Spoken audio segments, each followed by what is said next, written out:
তিনি বলছেন, শেখ ইবনে বাজ রাহিমাহুল্লাহ একটি উক্তি এখানে তিনি তুলে ধরেছেন।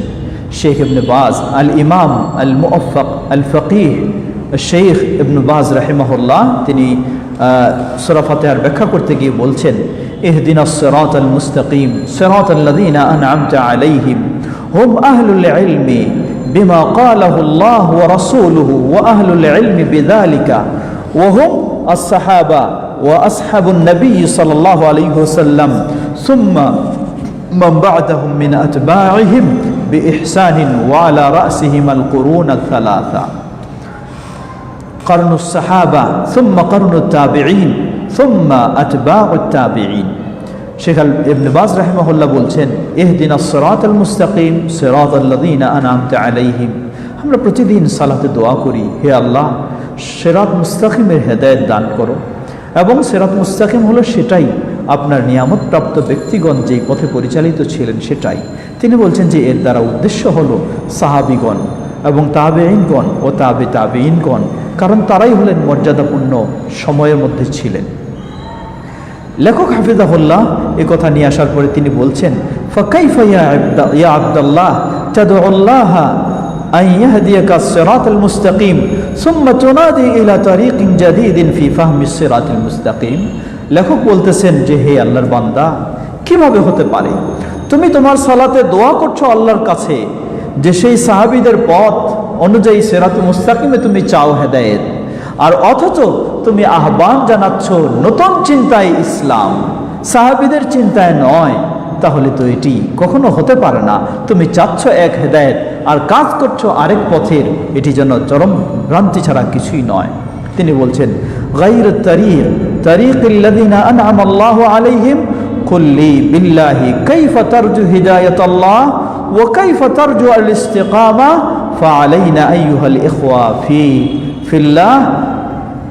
তিনি বললেন, তুমি একদিকে আল্লাহর কাছে হেদায়েত চাও, সিরাতে মুস্তাকিমে যারা ছিলেন আল্লাহর নিয়ামত প্রাপ্ত সেই পথে, আর তুমি তাদের বুঝ অনুযায়ী কোরআন সুন্নাহ গ্রহণ না করে নিজের মতো চলতে চাও, তাহলে তো কোনোদিন এটি সম্ভব নয়।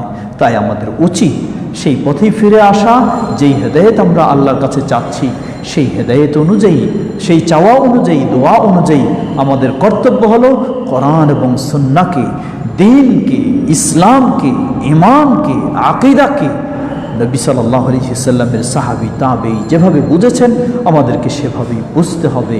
তাহলেই সিরাতে মুস্তাকিমে অটল থাকা সম্ভব হবে, নচেত সম্ভব নয়। আল্লাহ আমাদেরকে সেভাবেই সেই পথেই চলার তৌফিক দান করুন, আমিন। আমাদের সময় কিছুটা দীর্ঘ হয়ে গেছে অলরেডি, তাই এরপরও কিছু প্রশ্ন আপনারা কমেন্টসে অনেকেই প্রশ্ন করেছেন। যদিও আমরা আজকে বা এই দার্সগুলি প্রশ্ন উত্তরের বিষয়টি আমরা রাখিনি, এরপরও কয়েকটি প্রশ্ন সংক্ষিপ্ত জবাব দিয়ে আমরা শেষ করব।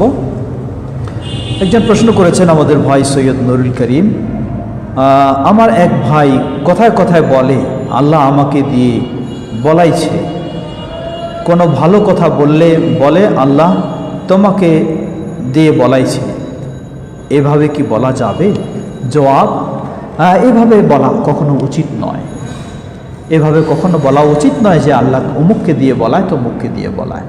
এতটুকু বলতে পারে যে আলহামদুলিল্লাহ আল্লাহর রহমতে তুমি ভালো কথা বলেছো, আল্লাহর রহমতে তুমি সঠিক কথা বলেছো, এমনটি বলতে পারে। কিন্তু আল্লাহ তোমাকে দিয়ে বলাইছে এই ধরনের বলাটা উচিত নয়। প্রশ্ন করেছেন আমাদের আবু তালেব, ইসলামে মধ্যমপন্থা অবলম্বনের মানদণ্ড কি? বর্তমান যুবকরা কট্টরপন্থী হওয়ার জন্য কারা দায়ী? আমরা এই বিষয়ে যে একটু বিস্তারিত আলোচনা করেছি। যুবকরা কট্টরপন্থায় হলো প্রথম মধ্যমপন্থা অবলম্বনের মানদণ্ড কি? আজকের আলোচনাটাই হলো মধ্যমপন্থা অবলম্বনের মানদণ্ড, অর্থাৎ কোরআন এবং সুন্নাহকে আঁকড়ে ধরব, কোনো আবেগতাড়িত হয়ে নয় এবং কোনো ইচ্ছামতো নয়, বরং সাহাবায়ে কেরাম যেভাবে কোরআন সুন্নাহকে বুঝেছে সেইভাবেই আমরা বুঝব ও মেনে চলব, এটি হলো মধ্যমপন্থা। বর্তমান যুবকরা কট্টরপন্থী হওয়ার জন্য কারা দায়ী? বর্তমান যুবকরা কট্টরপন্থী হওয়ার জন্য দায়ী আমরা বলবো একাধিক। প্রথম বলবো আমরা যারা কিছু এই ধরনের আলোচক রয়েছেন, কিছু ব্যক্তি রয়েছেন যারা নিজেরাই কঠোরপন্থায় চলে গেছেন এবং যুবকদেরকে কট্টরপন্থায় যাওয়ার জন্য তারা সেভাবেই অনলাইনে বা বিভিন্নভাবে দাওয়াত দিচ্ছেন, বক্তব্য রাখছেন, তারা অবশ্যই দায়ী।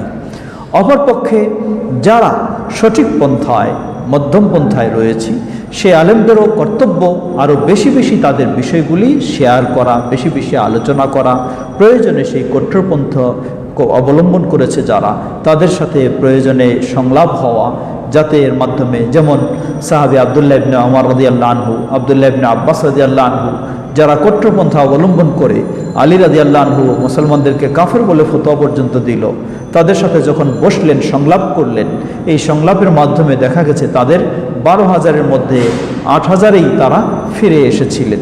তাই এই ধরনের যারা মধ্যমপন্থী, সঠিক পন্থার আলেম, তাদের উচিত আরও বেশি বেশি বক্তব্য, বেশি বেশি কথাবার্তা ইত্যাদির ক্ষেত্রে ভূমিকা রাখা। তৃতীয় বলবো, আমরা এই কট্টরপন্থায় যাওয়ার কারণে সেই যুবকরা নিজেরাও দায়ী। কারণ তাদেরকে শুধু আবেগী হয়ে কোনো পথে চললে হবে না, চলতে হবে ইসলাম মানতে হলে ইসলামের পথেই চলতে হবে। আল্লাহু তাআলা আলাম।